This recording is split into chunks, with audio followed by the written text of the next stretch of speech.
So fundamentally, you ask yourself, hey, what happened in the last quarter versus what happened in this quarter?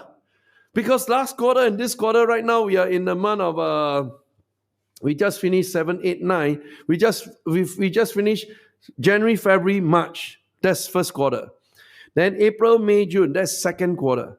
So between January to end of June, these 6 months, there's always 3 months in between them. What has fundamentally changed?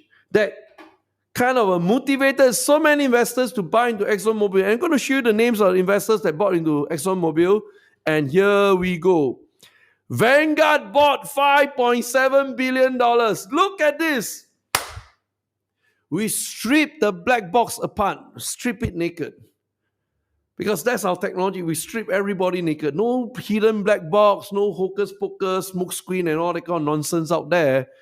Vanguard increased $5.7 billion purchase of ExxonMobil.